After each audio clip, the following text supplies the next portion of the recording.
Python has an extremely rich set of string methods, over 40 of them the last time I counted. What we've covered here are the essential ones, and I'd like to show you how to find the rest of them and how to use them. It's really quite straightforward. Here we have the Python documentation page for the Python standard library. And we'll notice that this is section 5, built-in types.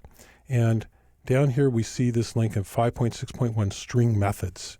And here's a complete list of all the string methods. Like, for example, here's this center one.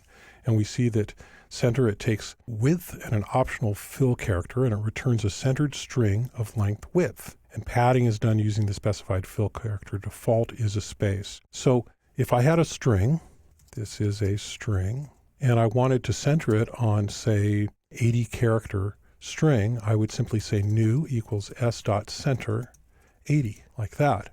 And now I have a new string, and we see that this new string is 80 characters wide. I can check if I want to. Length of new is 80. And we see that the string from my original string is centered there.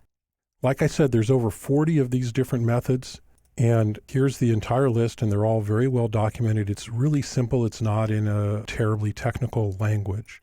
And so I encourage you to take the time and at least read through this once and get an idea for what is available, and then refer to it when you need one. It makes it really easy for you to have these tools at your disposal without having to memorize everything, without having to go through a lot of detail on the ones that you're not going to use very often. So use the documentation in this case. There's a great wealth of string methods available, and I encourage you to become familiar with them and use them.